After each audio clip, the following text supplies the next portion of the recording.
मधला, त्याच्यामध्ये आणखी एक गोष्ट कंपल्सरी आहे की माझ्याकडे एवढं जमिनी क्षेत्र होतं, मी एवढा FSI सध्या मला उपलब्ध आहे, मला इतकं बांधकाम क्षेत्र मी आता करणार आहे प्लॅनप्रमाणे, माझं इतकं बांधकाम क्षेत्र अजूनही उर्वरित आहे आणि त्याचं मी भविष्यात काय करणार आहे हे बिल्डरने ॲग्रीमेंटमध्ये नमूद करणं बंधनकारक आहे. तसं जर बिल्डरने नमूद केलं नसेल तर त्याला अधिकार राहत नाही. हे नमूद करण्याची ऐवजी बिल्डर काय नमूद करतो, मला जेव्हा मूड येईल तेव्हा येईल मी आणि तुम्ही त्याला हरकत घेणार, असं कसं नॉनसेन्स आहे. हरकत घेणार नाही म्हणजे तू काही करशील आणि आम्ही हरकत घ्यायची, आम्ही होणार आहोत.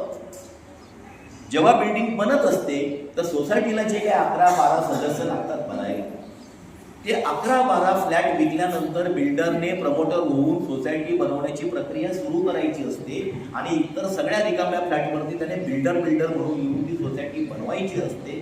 सोसायटी बनवल्यानंतर ती झाल्यानंतर 4 महिन्याच्या आतमध्ये त्याचं कन्व्हेन्स डीड करायचं असतं. कन्व्हेन्स डीडमुळे ती सोसायटीच्या खालची जी सगळी जागा आहे त्या जागेचे मालक सोसायटी होते.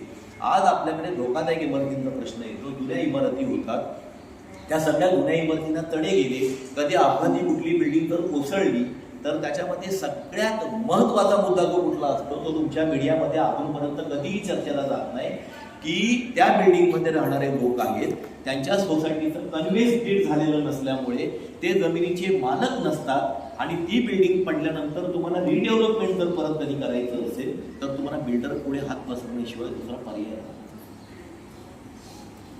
आज तुमच्या सोसायटीकडे जर कन्व्हेन्स डीड असेल तर भविष्यामध्ये जेव्हा कधी सरकार FSI वाढवेल किंवा अजून काही स्कीम आली, आता MMR एरियामध्ये 4 FSI देत आहे गव्हर्नमेंट, अजून पण स्कीम आहेत. 60 फुटाचा रस्ता असेल तर किती, 80 फुटाचा रस्ता असेल तर किती, 100 फुटाचा रस्ता, या सगळ्या स्कीम आहेत. भविष्यामध्ये कधीतरी जर अशी वेळ आली रिडेव्हलपमेंटची, जेव्हा 30-40 वर्षांनी तुम्ही कराल तर त्यामुळे तुम्ही मालक तर असले पाहिजे, तुमच्या प्लॅनप्रमाणे हे सगळं झालं पाहिजे. तर अशा खूप साऱ्या तरतुदी ह्या आपल्याकडे असतात आणि या सगळ्या करार केल्यानंतर त्याच्यामध्ये सगळी सुस्पष्टता, पुढे जर वादविवाद निर्माण झाले तर त्याला जबाबदार कोण असेल, ह्या सगळ्या गोष्टी आहेत. आता हे जे मी तुम्हाला सांगतोय ते तुमचं इंटरनल आहे, म्हणजे कंपाऊंडच्या आतमध्ये जेव्हा तुम्ही कंपाऊंड